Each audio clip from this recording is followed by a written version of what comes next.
color of your skin? Who taught you to hate the texture of your hair? Who taught you to hate the shape of your nose and the shape of your lips? Who taught you to hate yourself from the top of your head to the soles of your feet? Who taught you to hate your own kind? Who taught you to hate the race that you belong to? So much so that you don't want to be around each other. No, before you come asking Mr. Muhammad, does he teach hate, you should ask yourself, who taught you to hate being what God gave you? Most of us blacks, or Negroes as he called us, really thought we were free without being aware that in our subconscious, all those chains we thought had been struck off were still there. And there were many ways where what really motivated us was our desire to be loved by the white man. Malcolm meant to lance that sense of inferiority. He knew it would be painful. He knew that people could kill you because of it, but he dared to take that risk.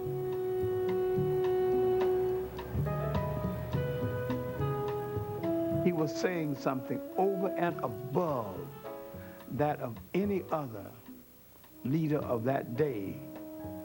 While the other leaders were begging for entry into the house of their oppressor, he was telling you to build your own house. He expelled fear for African Americans. He says, I will speak out loud what we've been thinking. And he said, you'll see, people will hear it and they will not do anything to us necessarily, okay? But I will now speak it for the masses of people. When he said it in a very strong fashion, in this very manly fashion, in this fashion that says, I am not afraid to say what you've been thinking all these years, that's why we loved him. He said it out loud, not behind closed doors. He took on America for us. And I, for one, as a Muslim, believe that the white man is intelligent enough. If he were made to realize how black people really feel and how fed up we are without that old compromise and sweet talk, why, you're the one that make it hard for yourself. The white man believes you when you go to him with that old sweet talk, because you've been sweet-talking him ever since he brought you here. Stop sweet-talking him. Tell him how you feel. Tell him what kind of hell you've been catching, and let him know that if he's not ready to clean his house up, if he's not ready to clean his house up, he shouldn't have a house. It should catch on fire and burn down.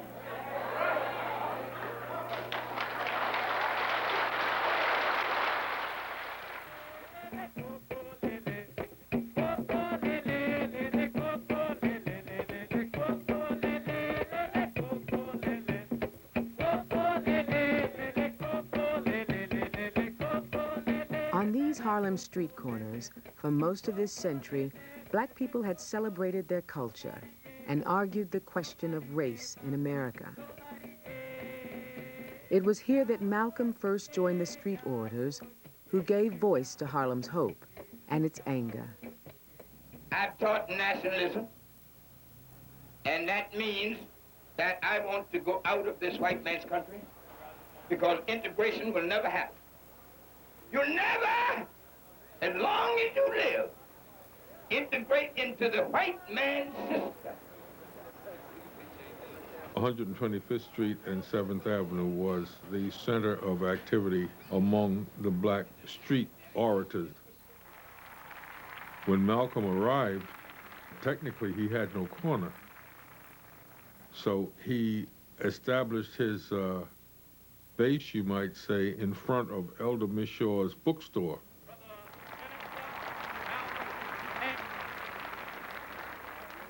When Malcolm would ascend the little platform, he couldn't talk for the first 4 or 5 minutes. The people would be making such a praise shout to him. And he would stand there, taking his due. And then he would open his mouth. They call Mr. Muhammad a hate teacher because he makes you hate dope and alcohol.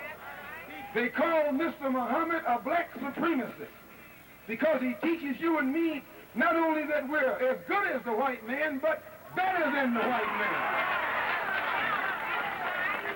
Yes, better than the white man. You are better than the white man. And that's not saying anything. That's not saying, you know where just to be equal with him. Who is he to be equal with? You look at his skin. You can't compare your skin with his skin. Why, your skin look like gold beside his skin. There was a time when we used to drool in the mouth over white people. We thought they were pretty because we were blind. We were dumb. We couldn't see them as they are.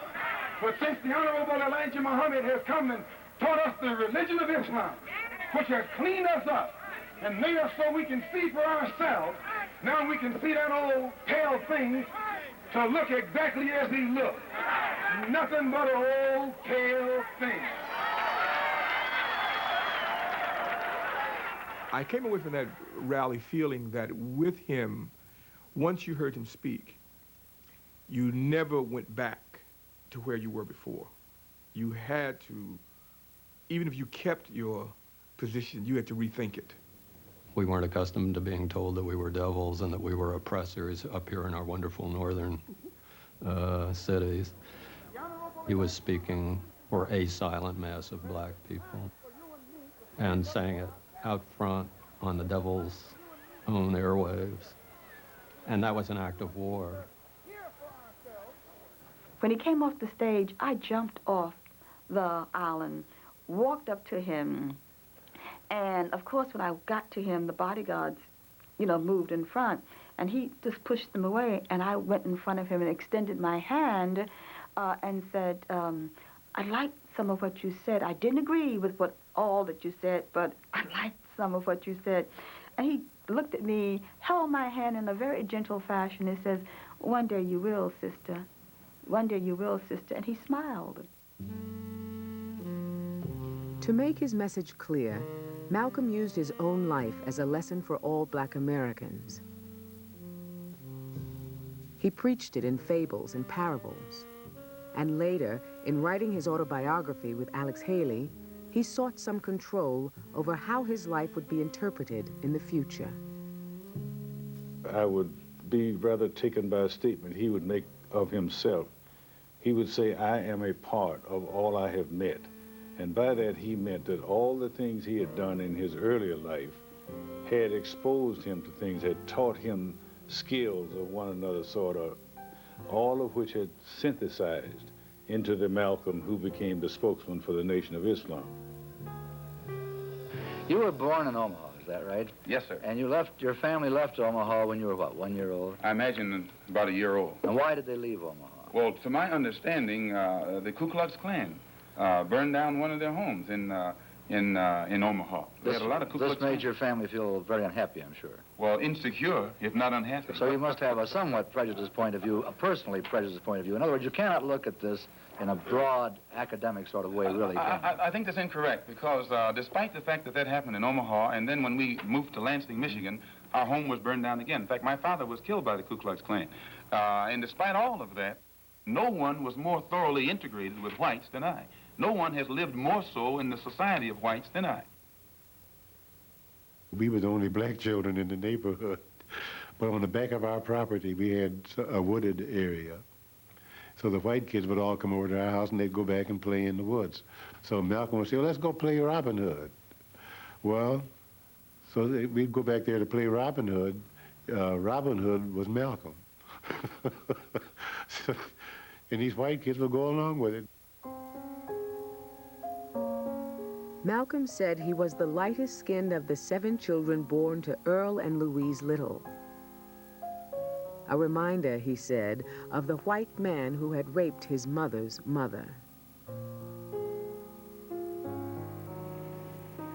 In 1929, when Malcolm was 4 years old, his father, a carpenter and preacher, moved the family to Lansing, Michigan. Lansing was a small town, and the west side was the side of town that blacks lived on. Malcolm and his family lived outside of the city, and they had a 4-acre parcel with a small house on it. So they were sort of considered as farmers. 3 months after the Littles moved in, white neighbors took legal action to evict them. A county judge ruled that the farm property was restricted to whites only. But Earl Little refused to move. Here in Michigan, Ku Klux Klan membership was at least 70,000, 5 times more than in Mississippi. For Malcolm's family, white hostility was a fact of life. Everybody was asleep in our house, and all of a sudden we heard a big boom. And when we woke up, fire was everywhere. And everybody was running into the walls and into each other, you know. Well, what I recall about that was my mother telling us to get up, get up, get up, the house is on fire, and to get out. That's what I actually recall. I could hear my mother yelling, I hear my father yelling, and so they made sure they got us all rounded up and got us out. The house burned down to the ground. No fire wagon came, nothing. And we were burned out. Malcolm's father, Earl Little, accused local whites of setting the fire. The police accused Earl and arrested him on suspicion of arson. The charges were later dropped. In the city where we grew up, whites would refer to us as those uppity niggers, or those smart niggers that live out south of town. In those days, whenever a white person referred to you as a smart nigger, that was their way of saying, this is a nigger you have to watch because he's not dumb. My father was independent. He didn't want anybody to feed him. He wanted to raise his own food. He didn't want anybody to exercise authority over his children. He wanted to exercise the authority, and he did. He was always speaking in terms of Marcus Garvey's way of thinking and trying to get black people to organize themselves, not to cause any trouble, but just to work in unity with each other toward improving their conditions. But in those days, if you did that, you were still considered a troublemaker. In the 1920s, Marcus Garvey, a black nationalist, preached that black Americans should build a nation independent of white society. With membership in the hundreds of thousands, Garvey's Universal Negro Improvement Association sought closer ties with African countries. The UNIA had its own flag, its own national anthem, and an African Legion pledged to defend black people at home and abroad. The U.S. Bureau of Investigation labeled Garvey one of the prominent Negro agitators. The federal government deported him in 1927, but Malcolm's parents remained Garveyites. Earl recruited new members. Louise wrote for the Garvey newspaper. My mother is the one who would read to us the Garvey paper, which was called the Negro World. She also would talk to us about ourselves as being independent. We shouldn't be calling ourselves Negroes or niggers, and that we were black people, and that we should be proud to call ourselves black people. What is your real name? Malcolm X. Is that your legal name? As far as I'm concerned, it's my legal name. Would you mind telling me what your father's last name was? My father didn't know his last name. My father got his last name from his grandfather, and his grandfather got it from his grandfather, who got it from the slave master. The real names of our people were destroyed during slavery. Was there any line, any point in the genealogy of your family when you did have to use the last name, and if so, what was it? The last name of my forefathers was taken from them when they were brought to America and made slaves. And then the name of the slave master was given, which we refuse. We reject that name today. You mean you won't even tell me what your father's supposed last name was or gifted last name was? I never acknowledge it whatsoever.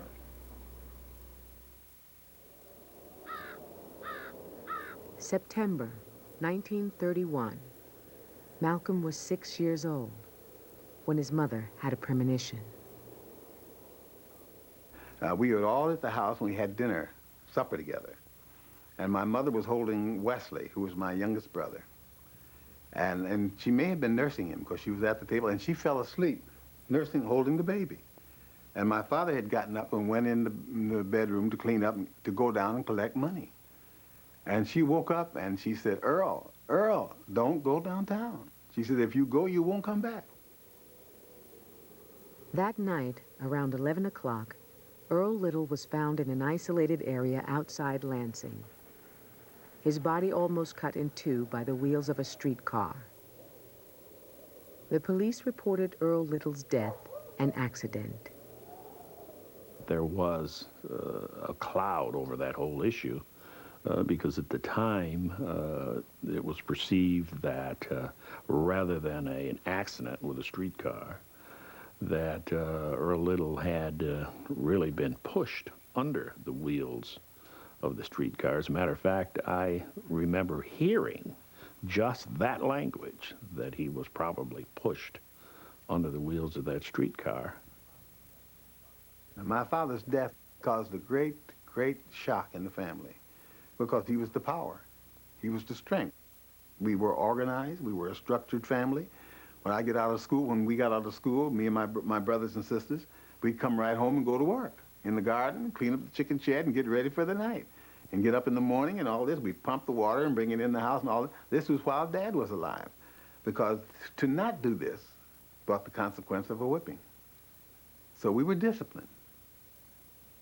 And then after my father got killed, and my mother's inability to run as fast as I could run, or Malcolm, enabled us to get away with a lot of things we wouldn't have tried to get away with. So we got looser and looser. Louise Little struggled to raise her 7 children through the years of the Great Depression. She's reduced to where she has no income. She got jobs. She was a proud lady. She had a lot of pride. She sewed. She crocheted gloves for people. She did a lot of things, not to be dependent solely on welfare. She didn't like them telling her what she could do and what she couldn't do. And this is one of the main things that devastated her more than anything else. As time went by, you could see she was wearing down.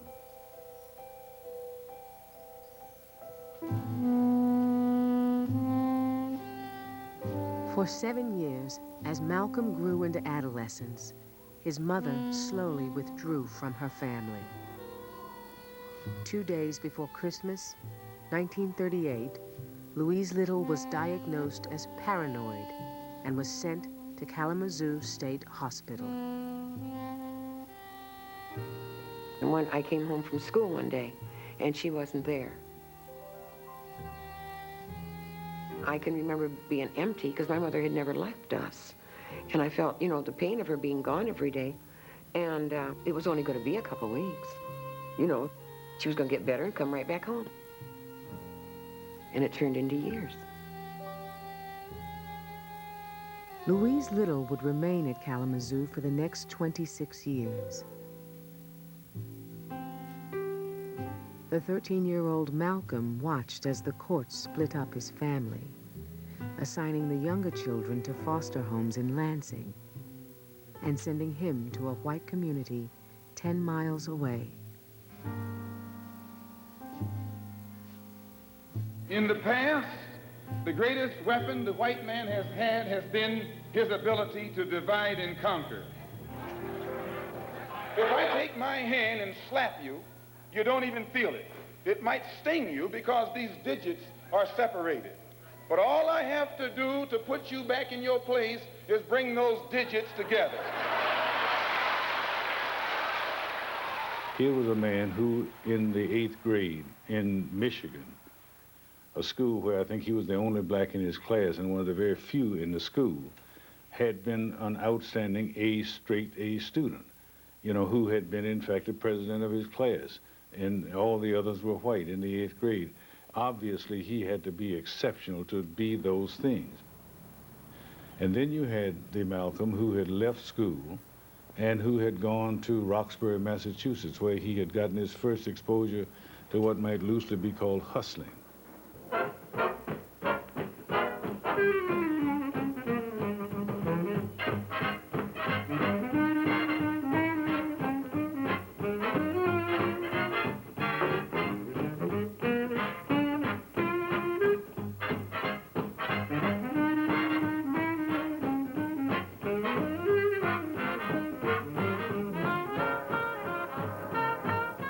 I called myself a little hustler up in Roxbury in those days.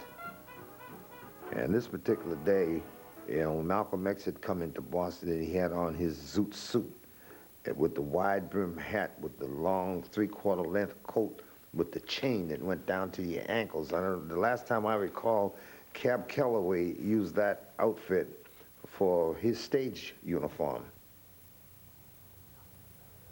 Now, when Malcolm left Lansing, he had nothing but an old square suit on.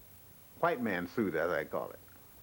When he came back from Boston, oh, Lord, Malcolm had a zoot suit on and a wide brim hat, a chain from his hat down into his lapel, and he was the talk of the town. Everybody was talking about Malcolm.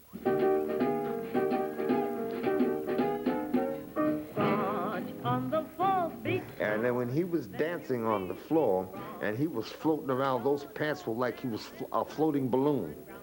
And that coat was like a wing. The way he'd be dancing and flying around with that big 10-gallon hat on and the chain flinging. And this used to really shake up the girls.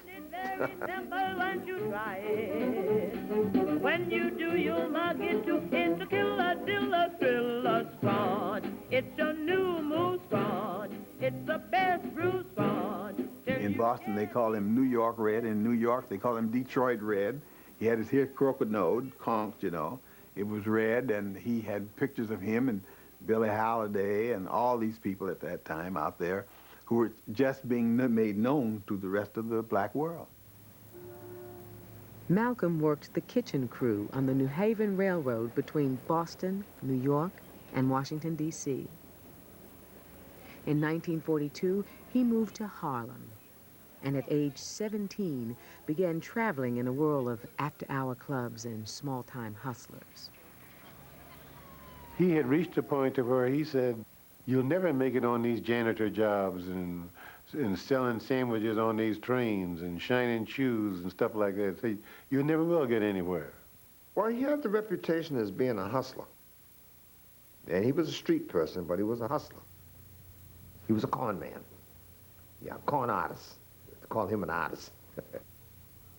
When the white folks came out at night and they wanted black women, he could arrange for them to get them. If they wanted bootleg whiskey, he knew where to get it. If they wanted drugs, he knew where to get it.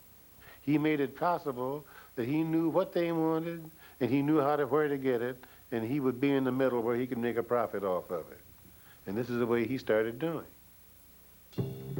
Looking back at that time, Malcolm said only 3 things worried him: jail, a job, and the Army. To avoid serving in World War II, he told his draft board that he wanted to organize black soldiers to kill whites. He was judged unfit for the military. Malcolm's gambling and drugs and Harlem nightlife were expensive. He had already been arrested twice for petty crimes. When he moved back to Boston in 1945, he organized a gang to burglarize homes of prominent families. The other gang members included his friend, Malcolm Jarvis, his white girlfriend, Bee, and 2 other white women. This girl knew that these people were down in Florida at that time of the year. There was nobody home, so we broke into the house and we'd get some of their valuables, and Malcolm would take most of the stuff and pawn it and get money for his gambling habit. After 2 weeks of doing this, that's when the case broke, when he made the mistake of going to the pawn shop to retrieve a watch with over $1,000 that came out of one of the houses, and that's when he was arrested by 3 policemen. Malcolm Little, Malcolm Jarvis, and the 3 women were charged with breaking and entering. The fact that 2 black men were with white women became an issue in the court. Malcolm was definitely involved with 2 white women.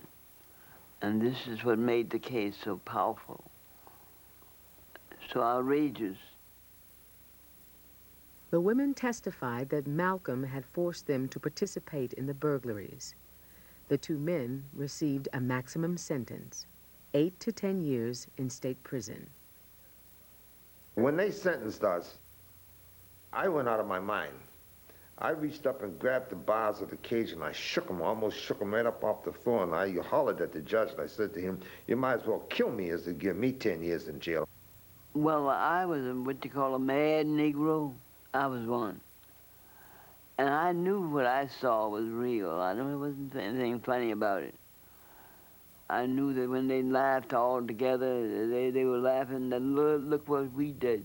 We're doing it to the Negro. Then they had the unintimidated gall to ask the girls before they took them out of there to press charges against us for rape. The girls wouldn't do it. Malcolm Little was 20 years old, facing 8 to 10 years in state prison.